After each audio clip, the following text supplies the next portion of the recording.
Assalamualaikum warahmatullahi wabarakatuh. Hai semuanya, perkenalkan nama saya Fiona Anggraini dari Prodi PGMI 1G akan membahas tugas pertama yaitu transformasi bentuk mufrad, mutsana, dan jamak dalam bahasa Arab. Baiklah, yang pertama yaitu pengertian mufrad. Kata-kata dalam bentuk mufrad atau tunggal ini adalah bentuk dasar dari kata benda sebelum mengalami perubahan dalam bahasa Arab. Mufrad adalah bentuk kata yang menunjukkan jumlah satu, itu objek, orang, maupun konsep abstrak. Digunakan dalam konteks ketika hanya ada satu entitas yang sedang dibicarakan. Baik-baik. Contoh dari kata mufrad adalah kitabun, buku, rajulun, pria, dan masjidun, masjid. Kata-kata ini masih dalam bentuk asli dan belum mengalami perubahan untuk menunjukkan dua atau lebih dari dua objek. Dalam bahasa Arab, kata benda dalam bentuk mufrad tidak memerlukan perubahan struktur morfologis yang rumit, tetapi ketika berubah menjadi bentuk ganda atau jamak, terdapat aturan yang harus diikuti. Yang kedua yaitu mutsana. Mutsana adalah menambahkan akhiran an atau ain pada bentuk mufrad untuk dua orang, dua benda, atau dua entitas lain. Cara umum untuk membentuk mutsana dalam bahasa Arab digunakan untuk merujuk pada dua objek, baik itu tersebut dalam kalimat, seperti pada posisi subjek, objek, atau statusi verb lainnya. Menunjukkan kualitas ada beberapa variasi penggunaan tergantung pada fungsi kata. Yang ketiga yaitu pengertian jamak. Jamak dalam bahasa Arab adalah bentuk yang menunjukkan lebih dari dua objek. Ada tiga jenis utama dari bentuk jamak. Yang pertama yaitu jamak muzakkar salim, beraturan untuk objek laki-laki. Yang kedua jamak muannats salim, beraturan untuk objek perempuan. Dan yang ketiga jamak taksir, tidak beraturan, yang mana bentuk jamaknya tidak mengikuti pola. Yang keempat yaitu kaidah perubahan mufrad ke mutsana. Perubahan dari mufrad ke mutsana cukup terstruktur dalam bahasa Arab. Untuk membuat bentuk mutsana ada dua langkah utama. Yang pertama, penambahan huruf alif dan nun untuk bentuk rafa. Yang kedua, penambahan huruf ya dan nun untuk bentuk nasab dan jar. Dan yang terakhir yaitu kaidah perubahan mufrad ke jamak. Proses perubahan dari mufrad ke jamak jauh lebih kompleks karena terdapat berbagai jenis jamak dalam bahasa Arab dan beberapa kata mengalami perubahan bentuk yang tidak beraturan. Proses ini melibatkan penambahan sufiks atau perubahan internal pada antar kata. Baiklah, yang kedua saya akan membahas tentang isim domir. Yang pertama yaitu pengertian domir. Domir termasuk dalam kelompok isim ma'rifat, yaitu isim yang menunjukkan sesuatu yang sudah jelas. Domir yaitu isim yang menunjukkan arti kata ganti orang pertama mutakalim, orang kedua mukhatab, atau orang ketiga ghaib. Sedangkan dalam kitab Qawaidul Lugha Al-Arabiyah dijelaskan bahwa damir adalah isim mabni yang menunjukkan orang yang berbicara, mutakalim, orang yang diajak berbicara, mukhatab, dan orang yang dibicarakan, ghaib. Baiklah, yang kedua yaitu pembagian damir. Kata ganti damir terdiri dari tiga bagian, yaitu muttasil, munfasil, dan mustatir. Yang pertama, damir muttasil adalah damir yang bersambung, baik bersambung dengan isim, fi'il, maupun huruf. Damir ini terbagi menjadi tiga bagian, yaitu damir rafa muttasil, yaitu damir yang selalu bersambung dengan fi'il, isim kana, dan saudara kana. Yang kedua, damir nashab muttasil, yaitu damir mabni yang bersambung dengan fi'il, isim anna, dan saudara isim anna. Damir jar mustasil, yaitu damir yang bersambung dengan isim dan huruf jar. Yang kedua yaitu damir munfasil, adalah damir yang terpisah atau berdiri sendiri.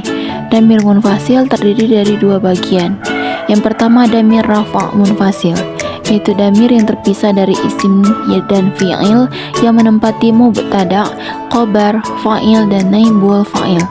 Yang kedua damir nasab munfasil, yaitu damir yang terpisah yang ditandai dengan baris nasab yang menempati maf'ul bih atau objek sebagai tanda nasabnya.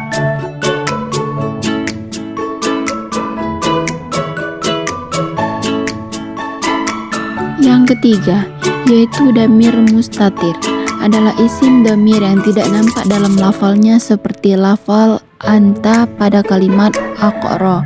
Damir mustatir ada dua macam, yaitu damir mustatir wujuban, yaitu damir yang tersimpan pada fi'il yang tidak bisa diganti dengan isim zahir.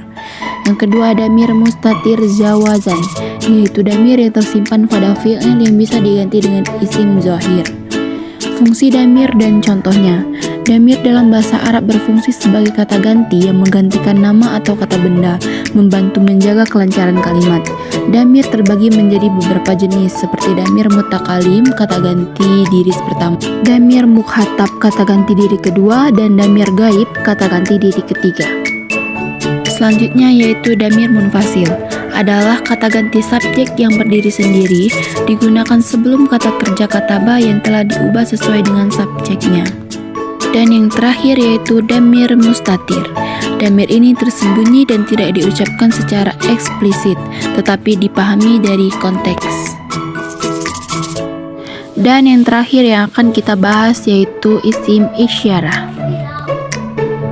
Yang pertama yaitu pengertian isim isyarah. Isim isyarah atau kata tunjuk adalah isim yang digunakan untuk menunjuk benda yang berada jauh dan dekat.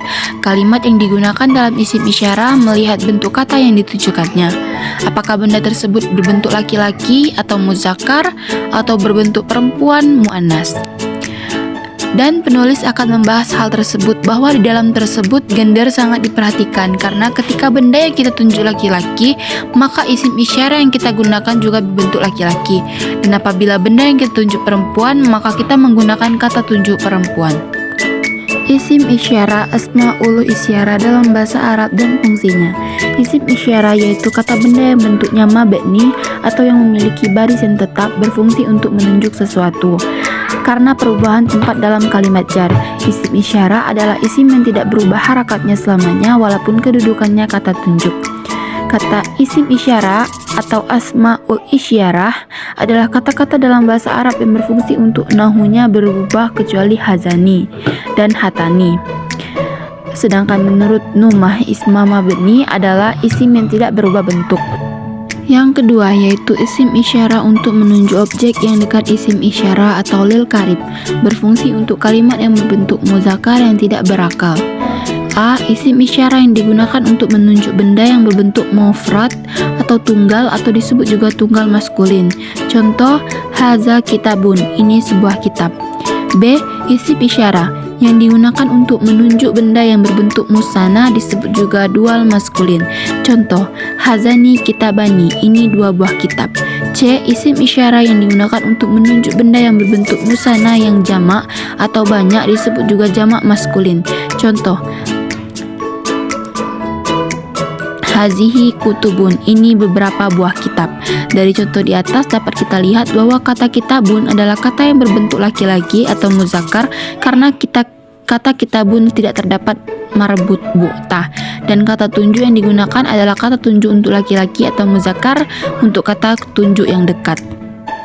3. Isim isyarah untuk menunjuk objek yang dekat atau isim isyarah karib, berfungsi untuk kalimat yang berbentuk perempuan atau muannas yang tidak berakal, yaitu A. Isim isyarah yang digunakan untuk menunjuk benda yang berbentuk mufrad atau tunggal disebut juga feminim.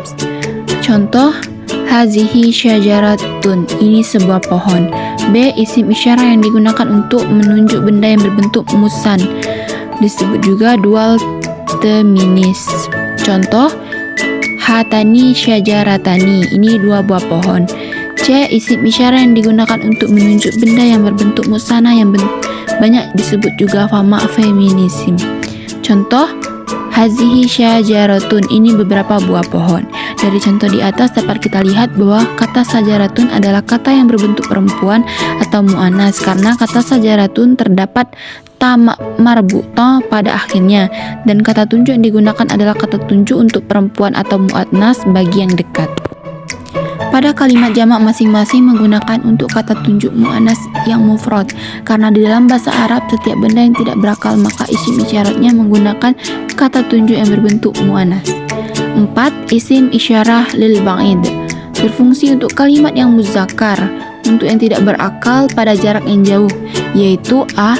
Isim isyarah yang digunakan untuk menunjuk benda yang jauh dan berbentuk mufrad atau disebut juga tunggal maskulin. Contoh, zalika kitabun, itu sebuah kitab. B. Isim isyarah yang digunakan untuk menunjuk benda yang jauh dan berbentuk musanna atau disebut juga dual maskulin. Contoh, zalika kitabani, itu dua buah kitab. C. Isim isyarah yang digunakan untuk menunjuk benda yang jauh berbentuk banyak atau disebut juga jamak maskulin.